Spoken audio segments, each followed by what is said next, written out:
shouted. Suddenly, a very distressed Mrs. Higgins from 100 came running up the stairs. She was crying so hard her floral-scented indignation was replaced by floral-scented despair. My ring, my grandmother's heirloom.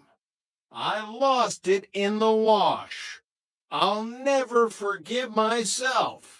Chrissy stepped forward, her face falling. She slowly pulled the ring off her finger. Is this it, Mrs. Higgins? The old woman gasped, clutching the ring to her chest. Oh, thank goodness.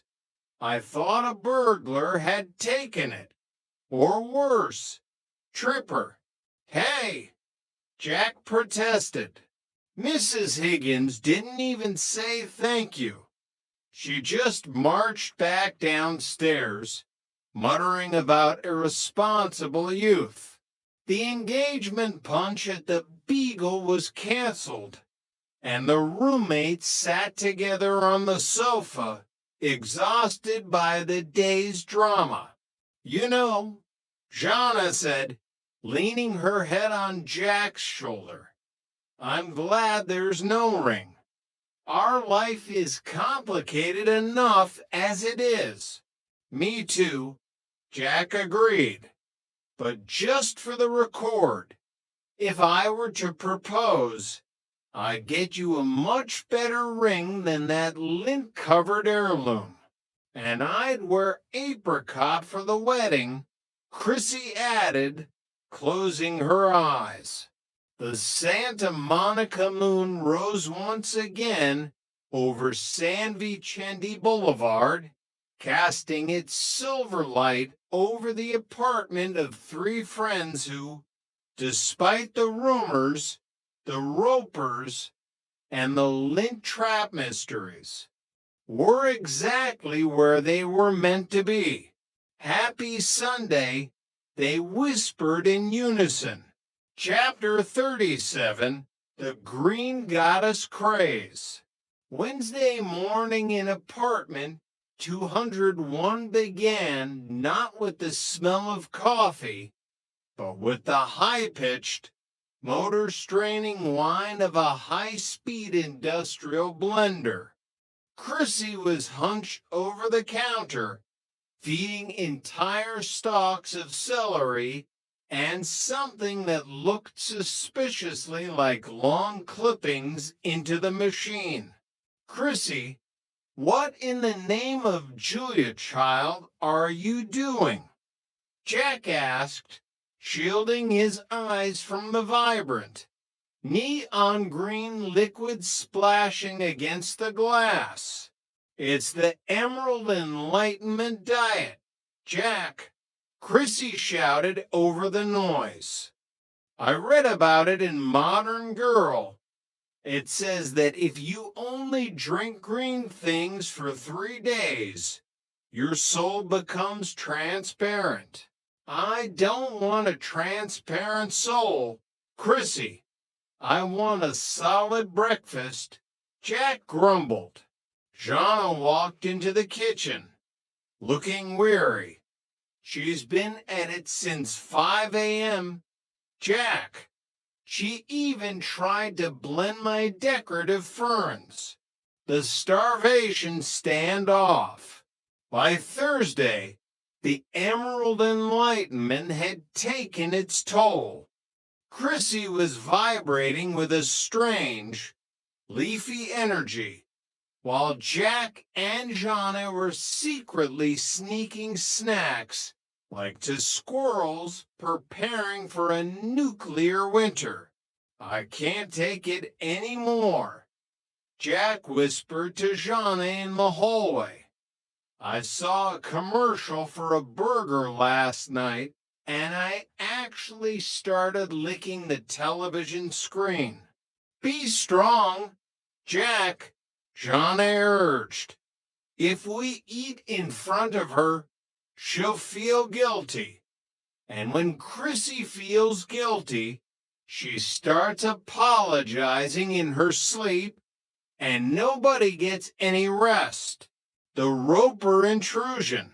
The situation reached a breaking point when Stanley Roper arrived to inspect the refrigerator gaskets. His favorite excuse for checking if the tenants were hiding illegal appliances or, more importantly, beer. He opened the fridge to find rows of glass jars filled with the swampy green liquid. Tripper, what is this? Are you running a biology lab? Or did you finally decide to turn into a frog? It's a health kick.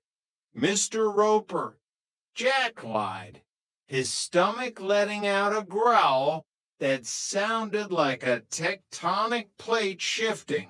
Health kick? It looks like the bottom of my radiator, Stanley noted. Listen, Helen wants to know if you have any real food. She's on a diet to the cabbage and cardboard plan, and she's so cranky she tried to bite the mailman. Jack's eyes widened. Real food. Mr. Roper, if I had a piece of cheese right now, I'd marry it. The secret banquet. That night, the Ropers and the roommates formed a secret alliance. Stanley managed to procure a large pepperoni pizza, which they ate in the laundry room under the cover of darkness and the hum of dryer number 3. This is the best pizza I've ever had, Helen whispered, her face glowing in the dim light. Stanley, why don't you buy me things that aren't nickel-plated coupons more often? Because coupons don't talk back. Helen, Stanley retorted. Suddenly, the door creaked open. Chrissy stood there, holding a jar of green juice. I knew I smelled something spiritual. They all froze, pizza crusts halfway to their mouths. But Chrissy didn't scold them. She dropped the jar, which shattered on the linoleum, and dug for the last slice of pepperoni. My soul is transparent enough, she screamed. I want grease. The Santa Monica night ended with 5 people sitting on laundry baskets, sharing a greasy pizza box. It wasn't enlightened, but it was certainly harmonious. Chapter 38, The Sophisticated Setup. Larry Dallas was back with another surefire plan. He had met 2 women at a high-end art gallery sisters who were looking for cultured, intellectual companions for a night at the opera. Cultured? Jack asked, looking at his stained apron. Larry, the last time I went to the opera, I fell asleep during the first act and woke up during the standing ovation. That's the beauty of it, Jack. They're from San Francisco. They don't know you're a guy who flips pancakes for a living. I told them you're a consultant for international gastronomy. And what are you? John asked. A specialist in kinetic logistics, Larry beamed. I move cars. It's kinetic. It's logical. The opera ordeal. The date was a study in 1970s pretension. Jack was wearing a velvet tuxedo that was a size too small, making him walk like a very elegant penguin. The sisters, Penelope and Priscilla, spoke exclusively in quotes from French philosophy.